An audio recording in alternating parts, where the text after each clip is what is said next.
SFI Telangana రాష్ట్ర స్థాయి విద్యా వైజ్ఞానిక శిక్షణ తరగతిలో ములుగులో 10 రోజులు నిర్వహించుకుంటున్న సందర్భంగా అందులో భాగంగా ఈరోజు 6వ రోజు ములుగులో అడవిలో నివసిస్తున్న ఆదివాసీల గూడాలకి ఈరోజు ఎస్ఎఫ్ఐ విద్యార్థులంతా అధ్యయన పరిశోధన చేయడానికి రావడం జరిగింది.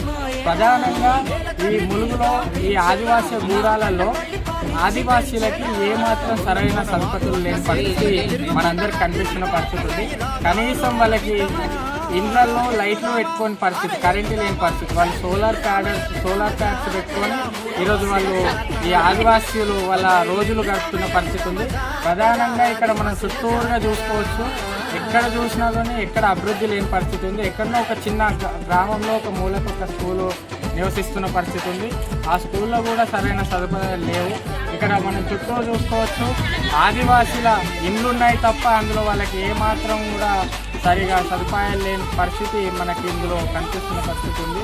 కాబట్టి ప్రభుత్వాలు ఈరోజు పాలకులు ఈరోజు ఆదివాసీలను కానీ ప్రజల్ని కానీ పట్టించుకుంటున్నామని చెప్పేసి ఈరోజు నేను మాట్లాడుతున్న పరిస్థితి ఉంది. కానీ ఇక్కడ కూడా ఈరోజు ప్రభుత్వాలు మనల్ని పట్టించుకునే పరిస్థితి ఇక్కడ స్పష్టంగా కనిపిస్తుంది. ఈరోజు నరేంద్ర మోడీ ప్రభుత్వం ఆదివాసీలని ఈరోజు మేము డెవలప్ ఏరియా చేస్తున్నాం అని చెప్తున్న పరిస్థితి ఉంది. ఇక్కడ డెవలప్ ఏరియా అని చెప్పేసి ఈరోజు నరేంద్ర మోడీని కూడా మేము అడగడం జరుగుతుంది. కాబట్టి వెంటనే ప్రభుత్వాలు ఈ ఆదివాసీ గూడెలని పట్టించుకోవాలి.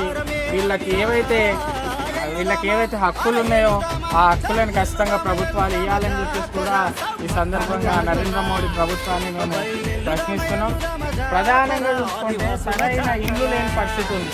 ఈ ఇళ్లలో సోలార్ ప్యానెల్స్ కూడా వాళ్ళు ఫిక్స్ చేసుకొని ఈరోజు లైట్లు కావచ్చు వాళ్ళ సహజీవనం కొనసాగిస్తున్న పరిస్థితి ఉంది.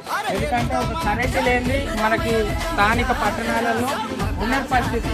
కానీ వాళ్ళకి ఈరోజు బాత్రూమ్లకు కూడా ఒక ఫ్లెక్సీ కట్టుకొని వాళ్ళు నివసిస్తున్న పరిస్థితి ఈ ఆదివాసీ గూడాలలో కనిపిస్తుంది. కాబట్టి ప్రభుత్వాలు వెంటనే ఆదివాసీలని పట్టించుకొని ఆదివాసీలు ఏదైతే ఇబ్బందులు పడుతున్నారో ఆ ఇబ్బందులపైన ప్రభుత్వం ఫోకస్ పెట్టి వాళ్ళ డెవలప్మెంట్కి సహకారం చేయాలని చెప్పేసి మేము అంతా కోరుతున్నాం.